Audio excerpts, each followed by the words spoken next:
నమస్కారం. CCC digital 230 news bulletin కి స్వాగతం.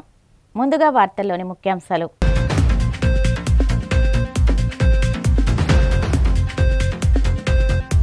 తిరుమల శ్రీవారిని దర్శించుకున్న మంత్రి కొల్లు రవీంద్ర. ఆలయ మర్యాదలతో స్వాగతం పలికిన అధికారులు.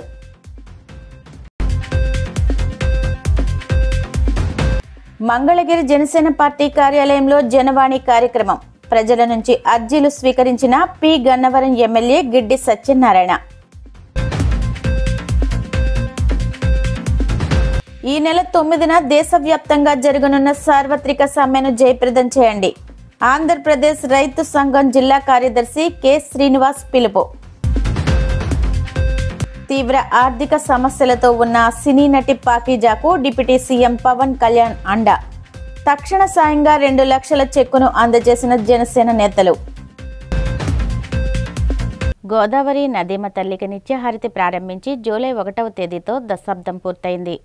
ఈ సందర్భంగా ఉదయం శ్రీ రుద్ర సహిత నవచండీ పారాయణపూర్వక చండీ సప్తసతీ హోమాన్ని నిర్వహించారు. సాయంత్రం యథావిధిగా గోదావరి మాతకు నిత్యహారతులిచ్చారు. గోదావరి నిత్యహారతి ప్రారంభించి 10 ఏళ్లు పూర్తయిన సందర్భంగా ప్రత్యేక కథనాన్ని వీక్షించండి. సకల జీవరాశులకు జలమే జీవనాధారం. నాగరికతకు నదీ తీరాలే ఆలవాలం.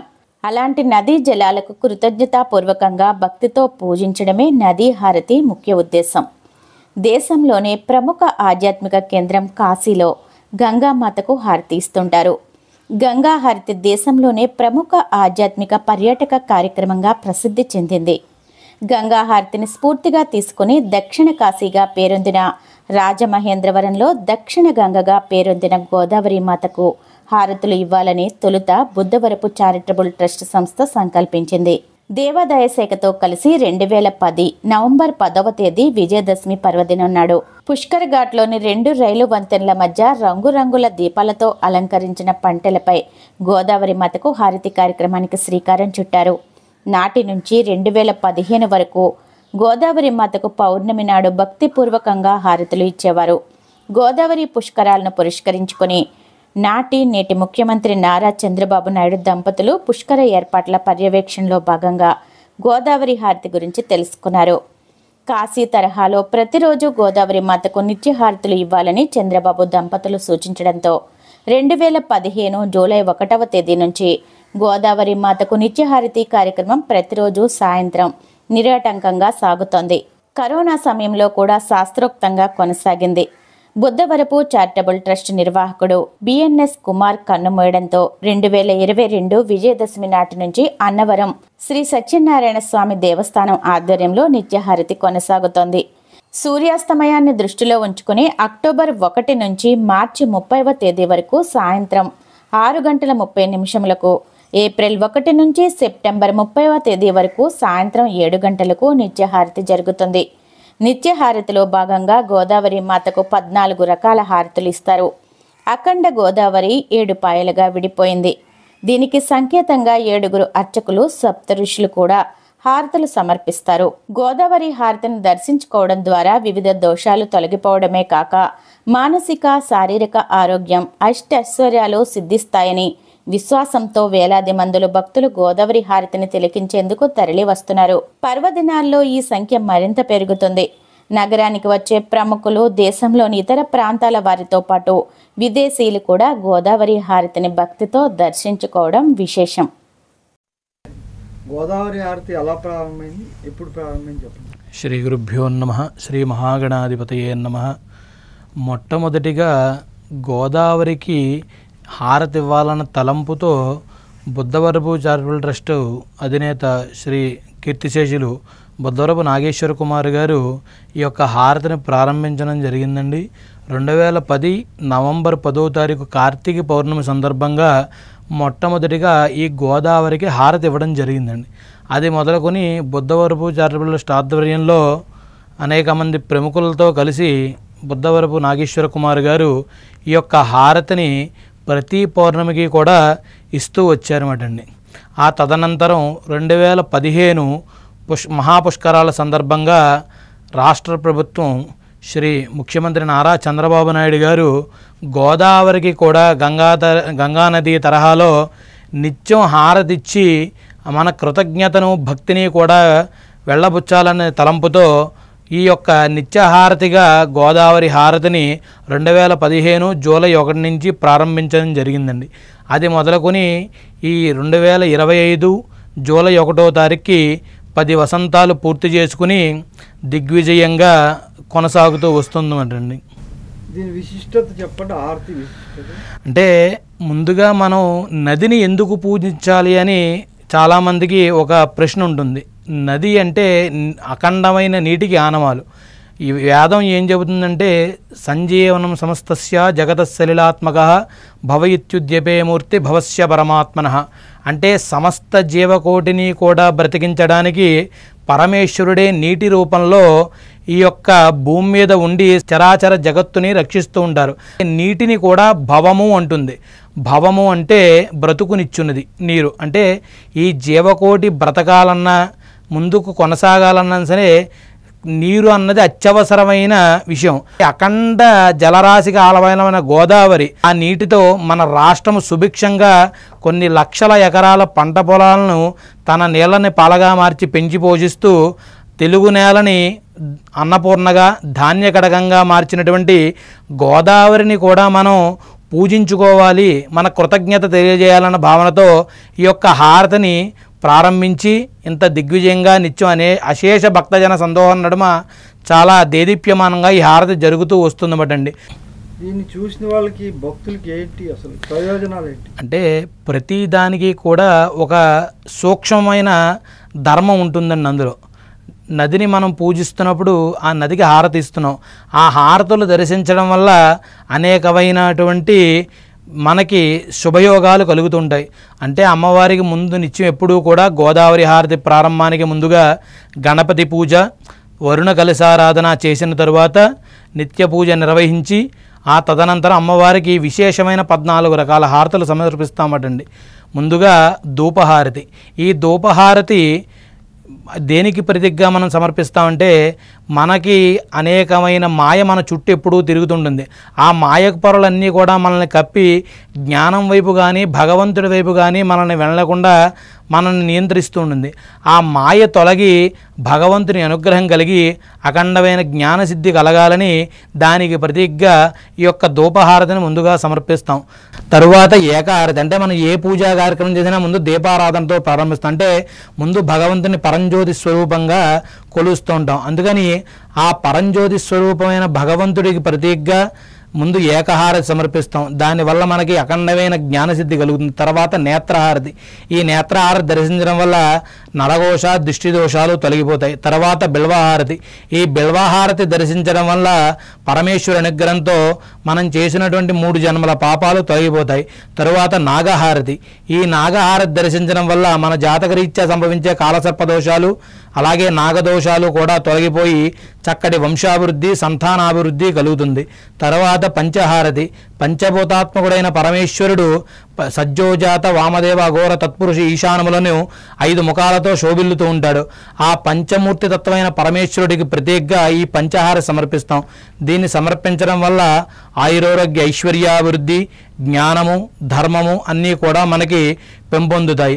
తర్వాత వృక్షహారతి. ఈ వృక్షహారతిని అమ్మవారైన ప్రకృతి స్వరూపమైన అమ్మవారికి ప్రతీకగా మనం సమర్పిస్తుంటామండి. ఈ వృక్షహారతి దర్శించడం వల్ల ప్రాకృతిక వైపరీత్యాల నుంచి ఈ రాష్ట్రము దేశము లోకము కూడా రక్షించబడి అటువంటి వైపరీత్యాల వల్ల కలిగే నష్టాల నుంచి మనల్ని రక్షిస్తూ ఉంటుంది. తర్వాత నందిహారతి. ఈ నందిహారతి దర్శించడం వల్ల పరమేశ్వరుడి అనుగ్రహంతో అఖండమైన ధర్మనిష్ట యశోకీర్తి కలుగుతుంది. తరువాత సింహహారతి. ఈ సింహహారతి దర్శించడం వల్ల భూతప్రేత పిశాచ బాధలు అలాగే నరఘోషలు కూడా తగ్గుతాయి. ఆ తదనంతరం రుద్రహారతి. ఈ రుద్రహారతిని దర్శించడం వల్ల మనకి త్రిగుణముల నుంచి కూడా బయటపడి చక్కటి సంకల్ప సిద్ధి జ్ఞానము అఖండ తేజోవృద్ధి కలుగుతుంది. తర్వాత చక్రహారతి. ఈ చక్రహారతి దర్శించడం వల్ల జ్ఞాన సంపత్తితో పాటు అఖండమైన కీర్తి ప్రతిష్టలు భగవంతుడి అనుగ్రహం కూడా కలుగుతుంది. తరువాత కుంభహారతి. ఈ కుంభహారతి దర్శించడం వల్ల మనకి జరిగేటువంటి దిష్టి దోషాలన్నీ కూడా తొలగిపోతాయి. తరువాత కర్పూరహారతి. ఈ కర్పూరహారతి దర్శించడం వల్ల మనకి ఉన్నటువంటి ఈతి బాధలు తొలగి అలాగే లక్ష్మీ కటాక్షం కూడా సంప్రాప్తిస్తుంది. తదనంతరం చివరగా నక్షత్రహారతి. ఈ నక్షత్రహారతి దర్శించడం వల్ల మన జన్మ నక్షత్రం వల్ల కానీ నామ నక్షత్రం వల్ల కానీ జాతకరీత్యా సంభవించే సకల దోషాలు కలిగి తొలగిపోయాయి. మనకి అఖండ శుభయోగాలు కలుగుతాయి. ఈ దశాబ్దం గడిచింది కదండి, ఇది మీద మీ అనుభూతి చెప్పండి. అసలు మొట్టమొదటిగా మేము అంటే నా యొక్క ప్రత్యేకమైన అంటే నాకు చాలా విచిత్రంగా ఈ హారతిలో పాలు పంచుకునే అవకాశం కలిగిందండి భగవంతుని అనుగ్రహంలో. 2015 జూలై 1 నుంచి మొట్టమొదటిగా నేను ఈ హారతిలో పురోహితుడిగా జాయిన్ అయ్యాను. అది మొదలుకొని ఇప్పటి వరకు కూడా ఆ తల్లి అనుగ్రహంతో ఈ యొక్క హారతి జరుగుతూ వస్తుంది. దానివల్ల మాకు కూడా అఖండమైన కీర్తి ప్రతిష్టలు లభించాయండి. దీనివల్ల మేము చాలా తృప్తిని చెందుతూ ఉంటాం. నిత్యం కూడా అమ్మవారికి సమర్పించే హారతి వల్ల ఆ భక్తజన సందోహం నడుమ ఆ హారతి సమర్పిస్తుంటే ఈ భూమి మీద పుట్టి ఆ గోదావరి నీళ్లు తాగుతూ పెరిగాము, ఆ యొక్క రుణం తీర్చుకునే అవకాశం ఈ రూపంలో మాకు సంభవించిందని మేము నిత్యం కూడా ఎంతో ఆనందపడుతూ ఉంటామండి.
తిరుమల శ్రీ వెంకటేశ్వర స్వామివారిని మంత్రి కొల్లు రవీంద్ర దర్శించుకున్నారు.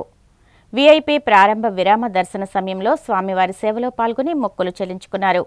వీఐపీ ప్రారంభ విరామ దర్శన సమయంలో స్వామివారి సేవలో పాల్గొని మొక్కులు చెల్లించుకున్నారు.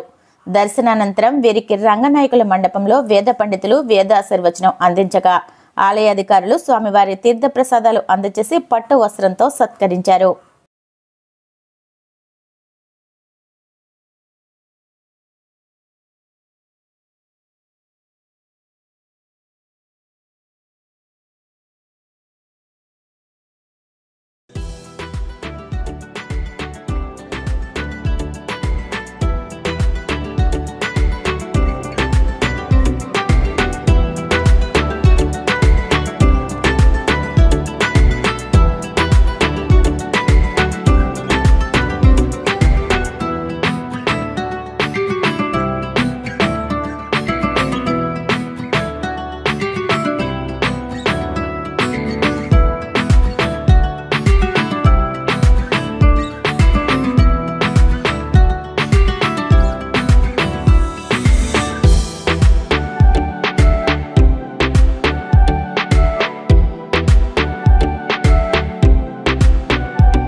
స్వామివారికి తలనీనాలు సమర్పించుకొని మరి నిన్న కొండ కూడా పాదయాత్రతో రావడం, ఈరోజు ఉదయం దర్శనం చేసుకోవడం చాలా ఆనందంగా ఉంది. మరి స్వామివారి ఆశీర్వాదాలు అందరికీ ఉండాలని మనస్ఫూర్తిగా కోరుకుంటా ఉన్నాం. అలాగే గౌరవ ముఖ్యమంత్రి చంద్రబాబు నాయుడు గారు, అలాగే పవన్ కళ్యాణ్ గారు, అటు మోడీ గారు అందరూ కూడా సపోర్ట్తో వాళ్ళ రాష్ట్రం మరి అన్ని రకాలుగా కూడా అభివృద్ధిలోకి ముందుకెళ్తూ ఉంది. ముఖ్యంగా రాయలసీమ ప్రాంతాల్లో ఇవాళ నీరు పారించాలని గౌరవ ముఖ్యమంత్రి గారు చేసినటువంటి కృషి పోలవరం బనకచెర్ల ఈ ప్రాజెక్టు ఖచ్చితంగా పూర్తి కావడానికి ఆ స్వామివారి ఆశీర్వచనాలు కావాలని మనస్ఫూర్తిగా కోరుకుంటూ మరొకసారి స్వామివారికి నా నిజమైన భక్తి తెలియజేసుకుంటాను. జనసేన పార్టీ ఎమ్మెల్యేలు జనవాణి కార్యక్రమంలో పాల్గొని రాష్ట్రంలోని పలు ప్రాంతాల నుంచి వచ్చిన ప్రజల సమస్యలను సంబంధించి అర్జీలు స్వీకరించారు. అనంతరం వాటిని అధినేత దృష్టికి తీసుకువెళ్లి పరిష్కరిస్తామని హామీ ఇచ్చారు. ఈ నేపథ్యంలో మంగళగిరి జనసేన పార్టీ కేంద్ర కార్యాలయంలో నిర్వహించిన జనవాణి కార్యక్రమంలో పలు ప్రాంతాల నుంచి వచ్చిన ప్రజల నుంచి పి గన్నవరం ఎమ్మెల్యే గిడ్డి సత్యనారాయణ అర్జీలు స్వీకరించారు. పలు సమస్యలపై తక్షణం సంబంధిత అధికారులతో మాట్లాడి పరిష్కార మార్గాలు చూపారు.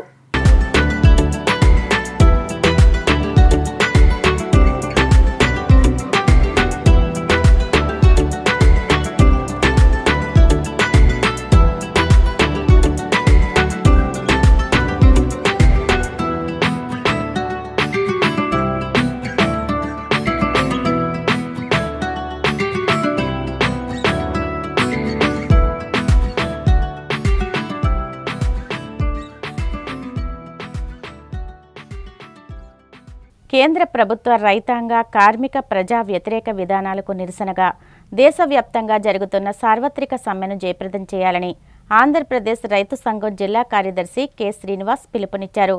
మండవల్లి గ్రామాల్లో సార్వత్రిక సమ్మె జయప్రదం కోరుతూ ప్రచారం నిర్వహించి సమ్మె కరపత్రాలను విడుదల చేశారు. ఈ సందర్భంగా శ్రీనివాస్ మాట్లాడుతూ ఢిల్లీ యంత్రాంగ ఉద్యమం సందర్భంగా కేంద్ర ప్రభుత్వం రైతులకు ఇచ్చిన ఏ ఒక్క హామీని అమలు చేయలేదని విమర్శించారు. రైతుల వ్యవసాయాన్ని కార్పొరేట్ కంపెనీల వ్యవసాయంగా మార్చేందుకు నూతన చట్టాలు తీసుకొస్తున్నారని ఆందోళన వ్యక్తం చేశారు. కార్మిక రైతాంగ హక్కుల కోసం జరుగుతున్న సార్వత్రిక సమ్మెను జయప్రదం చేయాలని, అందులో భాగంగా జూలై 9న మండవిలిలో జరుగుతున్న నిరసన కార్యక్రమాన్ని విజయవంతం చేయాలని కోరారు. జూలై 9వ తారీఖున దేశవ్యాప్తంగా సార్వత్రిక సమ్మె జరుగుతూ ఉన్నది. కార్మికులు చేస్తున్న సార్వత్రిక సమ్మెకి రైతులు, వ్యవసాయ కార్మికులు, ఇతర గ్రామీణ పేదలందరూ కూడా ఈ సమ్మెలో కూడా పాల్గొంటూ ఉన్నారు. కాబట్టి అన్ని మండల కేంద్రాల్లో కూడా ఈ సందర్భంగా ప్రదర్శనలు, సభలు కూడా జరుగుతూ ఉన్నాయి.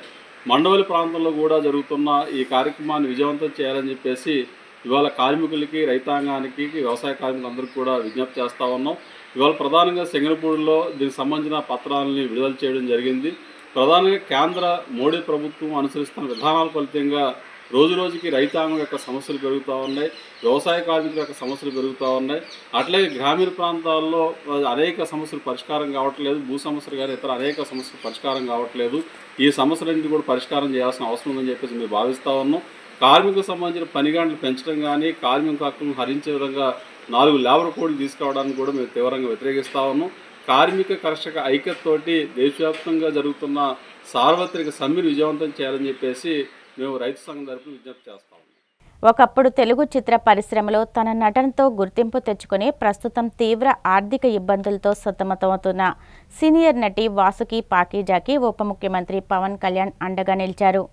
ఆమె దీనస్థితి గురించి తెలుసుకుని చలించిపోయిన ఆయన తక్షణ సాయంగా 2 లక్షలు అందజేశారు. మంగళగిరిలోని జనసేన పార్టీ కేంద్ర కార్యాలయంలో పవన్ కళ్యాణ్ తరపున ఎమ్మెల్సీ పిడుగు హరిప్రసాద్, ఎమ్మెల్యే గిడ్డి సత్యనారాయణ కలిసి నటి వాసుకి 2 లక్షల చెక్కును అందించారు. ఇటీవల వాసుకి తన ఆర్థిక అనారోగ్య సమస్యలను వివరిస్తూ సాయం చేయాలని కోరుతూ విడుదల చేసిన వీడియోలు సోషల్ మీడియాలో వైరల్గా మారాయి. ఈ వీడియోలు పవన్ కళ్యాణ్ దృష్టికి వెళ్లడంతో ఆయన వెంటనే స్పందించారు. ఈ సందర్భంగా నటి వాసుకి తీవ్ర భావోద్వేగాలకు గురయ్యారు. తనకు అండగా నిలిచిన పవన్ కళ్యాణ్కు ఆమె కన్నీళ్లతో కృతజ్ఞతలు తెలిపారు. డిప్యూటీ సీఎం గారు తమ్ముడు పవన్ కళ్యాణ్ గారికి నమస్కారం. నేను పాత కామెడీ యాక్టరు పాకీజా. మీ అందరికీ, మన ఆంధ్ర ప్రజలు అందరికీ తెలుసు. నేను చాలా కష్టంలో ఉన్నాను. తినటానికి కూడా వీలు లేదు. ఒక తమిళనాడులో ఎవరు నన్ను పట్టించుకోలేదు. తమ్ముడు గారు, డిప్యూటీ సీఎం గారు పవన్ కళ్యాణ్ గారికి నేను చెప్పాను. వెంటనే నాకు ఆర్థిక డబ్బులు 2 లక్షలు సహాయం చేశారు. నాకు చిన్న తమ్ముడు కాలు పట్టుకుంటాను. ఏలేల జమ్మానికి తమ్ముడు డిప్యూటీ సీఎంకు మర్చిపోను. నేను అప్పుడే ఇంటర్వ్యూలో సుమన్ టీవీలో చెప్పాను, నెక్స్ట్ సీఎం తమ్ముడు గారు పవన్ కళ్యాణ్ గారు అన్నాను. తమ్ముడు గారికి చాలా పెద్ద గొప్ప మనసు. నేను తమిళనాడులో పుట్టి పెరిగి ఆల్రెడీ అన్నయ్య, చిరంజీవి అన్నయ్య, నాగబాబు అన్నయ్య, మెగా పవర్ స్టార్ ఫ్యామిలీ, ఇప్పుడు వాళ్ళు ఫ్యామిలీతో నేను బతుకుతున్నాను. నేను భోజనం, నేను కట్టుకున్న చీరలు ఆ వదిన గారు ఇచ్చారు. అన్నీ మెగా పవర్ స్టార్ ఫ్యామిలీ అని డిప్యూటీ సీఎం పవన్ కళ్యాణ్ గారు వెంటనే, నేను నిన్ననే చెప్పాను, ఈవేళ పిలిచి 2 lakhs డబ్బులు ఇచ్చారు, ఆర్థిక సహాయం. మేము ఉన్నామమ్మా అన్నారు. నేను తమిళనాడులో బతుకుతామా సస్తామా అని ఉన్నప్పుడు ఇక్కడ నుంచి నాకు ఫోన్ వచ్చింది జనసేన పార్టీ ఆఫీస్లో నుంచి. అది వచ్చి ఇమ్మీడియట్గా మీరు రండి అని చెప్పి నాకు వచ్చాను. చాలా సంతోషం. తమ్ముడు గారు పవన్ కళ్యాణ్ గారు, డిప్యూటీ సీఎం గారు నాకంటా చిన్న అని పర్లేదు, తమ్ముడు కాలు పట్టుకుంటాను ఎప్పుడు. వాళ్ళ ఫ్యామిలీ, నేను మెగా పవర్ స్టార్ ఫ్యామిలీ మర్చిపోండి. నమస్కారం అండి, ఉంటాను. Thank you. నెల్లూరు జిల్లాలోని మన్సూర్ నగరంలో ఎంపీ వేమిరెడ్డి ప్రభాకర్ రెడ్డి మంత్రి నారాయణ ఇంటింటికి వెళ్లి వృద్ధులు, వికలాంగులకు పింఛన్లు పంపిణీ చేశారు. ఈ సందర్భంగా మంత్రి నారాయణ మాట్లాడుతూ రాష్ట్రంలో ప్రతి నెల 1వ తేదీ పెద్ద పండుగల పింఛన్ల పంపిణీ సాగుతుందని తెలిపారు. ఈ సందర్భంగా మంత్రి నారాయణ మాట్లాడుతూ రాష్ట్రంలో ప్రతి నెల 1వ తేదీ పెద్ద పండుగల పింఛన్ల పంపిణీ సాగుతుందని తెలిపారు. ఏపీలో 62 లక్షల మంది కళ్లలో ఆనందం చూస్తే సంతోషంగా ఉందని అన్నారు. ఏడాదికి 34,000 కోట్ల పింఛన్లు పంపిణీకి ఖర్చు చేస్తున్నామని, త్వరలోనే రైతులకు 20,000 అందిస్తామని వెల్లడించారు.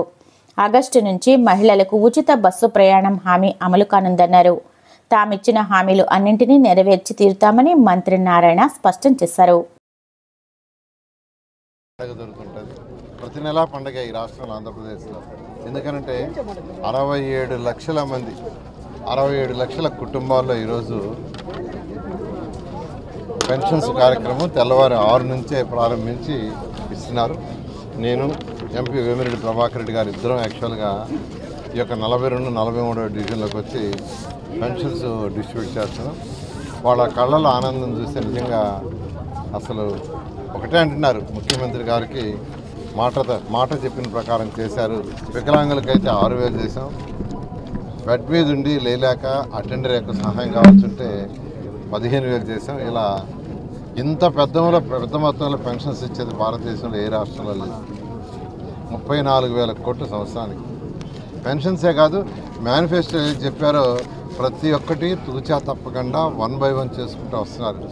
10 లక్షల కోట్ల అప్పు గత ముఖ్యమంత్రి చేసి వెళ్ళిపోయినా, ఖజానా ఖాళీ చేసేసిన అనేక ఇబ్బందులు ఉన్నా ఈరోజు 1 by 1 చేసుకుంటూ ఏదైతే మహిళలకి 3 గ్యాస్ సిలిండర్ ఇస్తామన్న మాట తప్పకుండా చేయడం జరిగింది. అన్నా క్యాంటీన్స్ ఓపెన్ చేయడం జరిగింది. అదేవిధంగా తల్లికి వందనం కింద ఎంతమంది పిల్లలుంటే అంతమందికి ఈరోజు 68 లక్షల మంది పిల్లలకి యాక్చువల్గా ఏదైతే ఎంతమంది పిల్లలుంటే అంతమందికి ఇచ్చేసాం. మన 12వ తేదీ ఆగస్టు 15న మహిళలకు ఉచిత బస్సు ప్రయాణం, దాన్ని కూడా డిక్లేర్ చేశారు ముఖ్యమంత్రి గారు. రైతులకు ఏదైతే ఇస్తామన్న 20,000, కేంద్రం 6,000, రాష్ట్ర ప్రభుత్వం 14,000, 3 ఇన్స్టాల్మెంట్కి డిసైడ్ చేశారు ముఖ్యమంత్రి గారు. ఈ విధంగా ఈ రాష్ట్రంలో సంక్షేమ పథకాలు జరుగుతూ సేమ్ టైం యువతకు ఉద్యోగాలు రావాలంటే డెవలప్మెంట్ కావాలా. డెవలప్మెంట్ కూడా అనేక కంపెనీలని దేశ విదేశాల నుంచి ఈరోజు ముఖ్యమంత్రి గారి రాష్ట్రానికి తీసుకొచ్చారు. ఇవన్నీ ఎస్టాబ్లిష్ కావడానికి కొన్ని 1 year, కొన్ని 1.5 year, కొన్ని 2 years పడుతుంది. కొద్దిగా ఓపిక పట్టాల్సిందిగా రాష్ట్ర ప్రజలందరినీ కోరుకుంటున్నారు. దాదాపు 3,40,000 మంది పెన్షనర్సు మన జిల్లాలోనే, మన జిల్లాలో అర్హులు.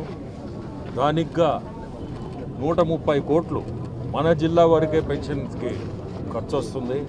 ఇంత ఇబ్బందుల్లో ఉన్న రాష్ట్రం అంతా చూస్తే మీకు తెలుసు, సంవత్సరానికి దాదాపు 34 లక్షల కోట్లు ఖర్చు వస్తుంది. ఈరోజు ఈ పండగ వాతావరణం చూస్తుంటే ప్రతి దగ్గర కూడా ఇదే. ఎందుకంటే 4,000 అనేది చరిత్రలో మిగిలిపోయే మన చంద్రబాబు నాయుడు గారు, మన ముఖ్యమంత్రి. 4,000, వికలాంగులకు 6,000 అనేది ఎవరికి ఇచ్చినా, ఇప్పుడు ఇచ్చిన ప్రతి ఇంట్లో కూడా చూస్తున్నాం ఎంత ఆనందంగా తీసుకోవడం. ప్రతి ఒక్కరు కూడా మన ముఖ్యమంత్రిని వాళ్ళు పొగడుకోవడం, ఇటువంటి ముఖ్యమంత్రి మాకు రావడం చాలా సంతోషం అని. 1వ తేదీ ఇవ్వడం అనేదే చాలా గొప్ప కార్యక్రమం. శనివారం, ఆదివారం అయితే ముందు రోజు ఇస్తున్నారు. ముందు రోజు ఇచ్చేది చరిత్రే. ఎక్కడ కూడా ఇనరు. రాష్ట్రం, దేశం, ప్రపంచం ఎక్కడైనా ముందు రోజు పెన్షన్ ఇవ్వడం, సెలవు అయితే ముందు రోజు ఇవ్వడం అనేది చరిత్రగా నిలిచిపోద్ది. మీ అందరికీ కోరుకునేది ఒకటే, ప్రతి ఒక్కరు కూడా మనం చేసే కార్యక్రమాలన్నీ కూడా ప్రజల్లోకి తీసుకుపోయి మంచిని ప్రతి ఒక్కరికి కూడా చెప్పాలి. ఎందుకంటే మీరు గమనిస్తున్నారు, చెడుని చెప్తున్నారు, మంచి చేసింది ఎక్కడ కూడా చెప్పడం లేదు మన వైఎస్ఆర్సీపీ గనులు. సో మనం చూడాల్సింది ఏంటంటే మెయిన్ మంచి కార్యక్రమాలన్నీ, మనం చేసే మంచి కార్యక్రమాలు ప్రజల్లోకి తీసుకోవాలా. ప్రతి ఒక్కరు కూడా బాధ్యులు దానికి. ఎందుకంటే మంచి జరుగుతుంది. మనమేమి అబద్ధం చెప్పి మంచి చెప్పమని చెప్పడం లేదు. జరిగే మంచి కార్యక్రమాలని ప్రజల్లోకి తీసుకోవాలా అని చెప్తూ మీరు రేపు 15వ తేదీ నుంచి ఫ్రీ బస్సు కూడా ఇస్తున్నారు. ఆగస్టు 15 నుంచి. ప్రకాశం జిల్లా మద్దిపాడు మండలం గార్లపాడు మండల పరిషత్ ప్రాథమిక పాఠశాలను జిల్లా కలెక్టర్ తమీం అన్సారియా సందర్శించారు. విద్యార్థులతో మాట్లాడి ఉపాధ్యాయులు చెబుతున్న పాఠాల గురించి అడిగి తెలుసుకున్నారు. మెనూ ప్రకారం విద్యార్థులకు ఆహారం అందించాలని సందర్భంగా అధికారులను కలెక్టర్ ఆదేశించారు.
1,00,000 మందికి పైగా టీడీపీ కార్యకర్తలపై వైసీపీ గతంలో కేసులు పెట్టి వేధించిందని ప్రకాశం జిల్లా ఒంగోలు ఎమ్మెల్యే దామచర్ల జనార్దన్ రావు విరుచుకుపడ్డారు.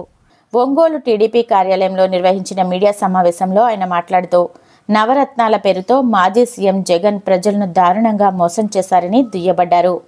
1924లో మన రాష్ట్రంలోకి వచ్చేసి 158,547 మంది మీద కేసులు పెట్టారు. కేసులు పెట్టి ఇబ్బందులు పెట్టారు. అవన్నీ ఇప్పుడు ఈ నాగేశ్వరరావు గారికి తెలియదా అని అడుగుతున్నా నేను. అంటే మీరు ఉండేటప్పుడు ఇవన్నీ గుర్తు రాలేదా అని అడుగుతున్నా. ఈరోజు తప్పు చేసిన వాళ్ళు, లేకపోతే ఆయన ఎవరు చేవిరెడ్డి భాస్కర్ రెడ్డిని అరెస్ట్ చేశాకే నీకు అంత బాధేస్తుంది. చేవిరెడ్డిని లిక్కర్ కేసులో అతను క్లియర్గా ఎవిడెన్స్ తోటి దొరికాడు. అతను వాళ్ళ గన్మెనే చెప్పాడు మొత్తం. ఏ కారులో మేము తీసి పంపించాము డబ్బులు ఈ షాపుల నుంచి, ఏ కారులో ఎటిల్ని అని కూడా చెప్పారు. టోల్ గేట్లో కూడా ట్రేస్ చేశారు. ఆ నెంబర్లన్నీ కూడా ట్రేస్ చేసి అది ఈడీకి పంపించారు. అంటే మీరు తప్పులు చేసి మీ ఇష్టారాజ్యంగా దోచుకొని రాష్ట్రాన్ని గబ్బు చేసి ఈరోజు అరెస్ట్ చేయగానే కక్ష సాధింపులు, లేకపోతే రెడ్ బుక్ ఇవన్నీ మాట్లాడతారా? అంటే ఆ రోజు తెలియదా అసెంబ్లీలో ఉండి వాళ్ళు ఏ విధంగా మాట్లాడారో? ఇంట్లో ఆడవాళ్ళ గురించి ఎవరన్నా మాట్లాడతారండి? ఆడవాళ్ళు పిల్లల గురించి మాట్లాడాల్సిన అవసరం ఉందా వీళ్ళకి? ఆ మాత్రం ఆ రోజు ఉండే పరిస్థితుల్లో ఆ ముఖ్యమంత్రికి నవ్వుకుంటా కూర్చున్నాడే, ఆ మాత్రం సిగ్గు లేదా? ఆ రోజు సిగ్గు, ఆ రోజు ఆ మాత్రం మనం మాట్లాడచ్చా? మనకి ఇంట్లో ఆడవాళ్ళు ఉన్నారు, పిల్లలు ఉన్నారు అనేది ఆ జ్ఞానం ఉందా? అప్పుడప్పుడు 3 సార్లు ముఖ్యమంత్రి చేశాడు. 3 సార్లు ముఖ్యమంత్రిగా చేసి రాష్ట్రాన్ని ఏ విధంగా చేసే అతను అనుభవం ఉన్న వ్యక్తి.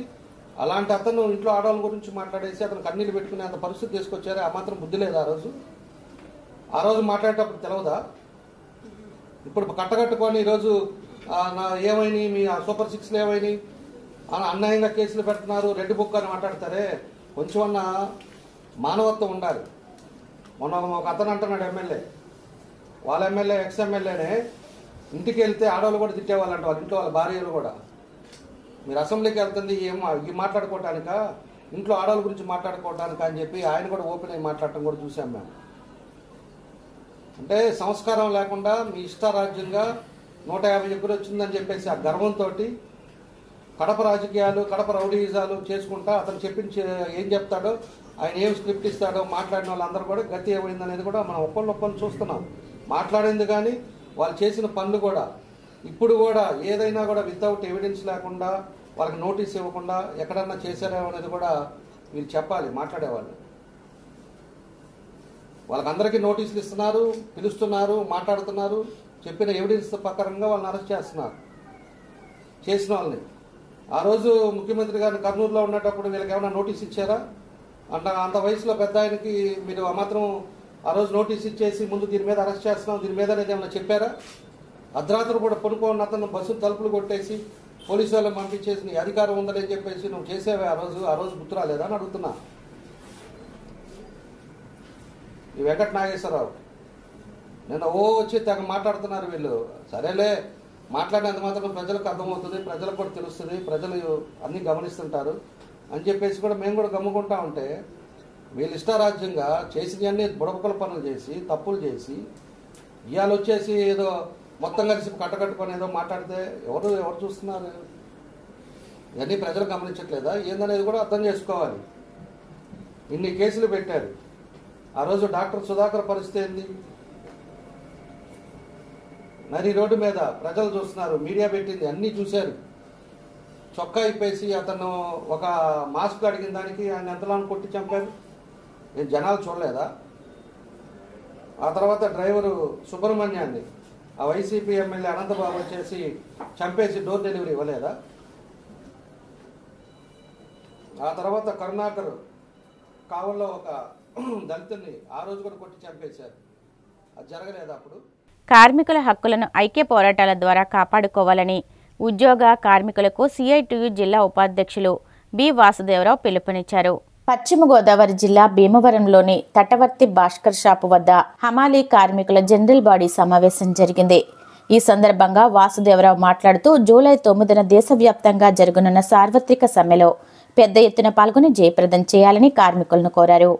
మోడీ ప్రభుత్వం వచ్చిన తర్వాత 11 ఏళ్లలో కార్పొరేట్కు 16 లక్షల కోట్ల రూపాయలు బ్యాంకు రుణాలు మాఫీ చేశామని, మరోపక్క పేద మధ్యతరగతి వర్గాలపై జీఎస్టీ పేరుతో లక్షల కోట్ల రూపాయలు భారాలు వేశారని విమర్శించారు. పోరాడి సాధించుకున్న కార్మిక చట్టాలు కాపాడుకోవడం కోసం మరో పోరాటానికి సిద్ధపడాలని పిలుపునిచ్చారు. దేశవ్యాప్త సమ్మె జరుగుతుంది. ఆ సమ్మెలో భీమవరం హమాలీ కార్మికులందరూ కూడా సమ్మెలో పాల్గొంటున్నారు.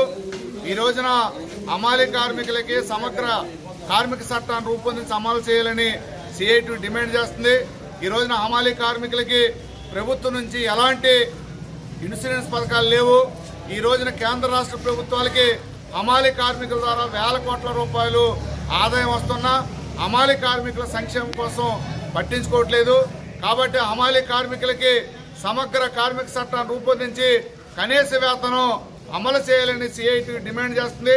అలాగే అనేక మంది కార్మికులు పనిచేస్తున్నారు, వయోభారంతో రిటైర్డ్ అవుతున్నారు. వయోభారంతో రిటైర్డ్ అయినటువంటి హమాలీ కార్మికులందరికీ పెన్షన్ సౌకర్యం కల్పించాలని, గ్రాడ్యుయేట్ సౌకర్యం కల్పించాలని, జీవిత బీమా సౌకర్యం కల్పించాలని సిఐటి డిమాండ్ చేస్తున్నాం. అలాగే హమాలీ కార్మికులందరికీ రాష్ట్ర ప్రభుత్వం ప్రకటించిన విధంగా పట్టణాల్లో 2 సెంట్ల స్థలాన్ని, గ్రామీణ ప్రాంతాల్లో 3 సెంట్ల స్థలాలని ఇళ్ల స్థలాలు కేటాయించి సంక్షేమ పథకాలు అమలు చేయించాలని సిఐటి డిమాండ్ చేస్తుంది. వార్తలు ముగించే ముందు ముఖ్యాంశాలు మరొకసారి.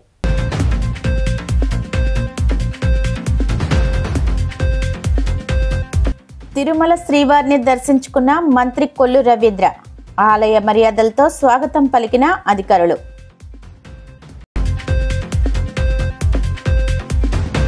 మంగళగిరి జనసేన పార్టీ కార్యాలయంలో జనవాణి కార్యక్రమం. ప్రజల నుంచి అర్జీలు స్వీకరించిన పి గన్నవరం ఎమ్మెల్యే గిడ్డి సత్యనారాయణ. ఈ నెల 9న దేశవ్యాప్తంగా జరగనున్న సార్వత్రిక సమ్మెను జయప్రదం చేయండి. ఆంధ్రప్రదేశ్ రైతు సంఘం జిల్లా కార్యదర్శి కె శ్రీనివాస్ పిలుపు. తీవ్ర ఆర్థిక సమస్యలతో ఉన్న సినీ నటి పాకీజాకు డిప్యూటీ సీఎం పవన్ కళ్యాణ్ అండ. తక్షణ సాయంగా 2 లక్షల చెక్కును అందజేసిన జనసేన నేతలు. ఈనాటి సిసిసి డిజిటల్ 230 న్యూస్ బులెటిన్ ఇంతటితో సమాప్తం. నమస్కారం.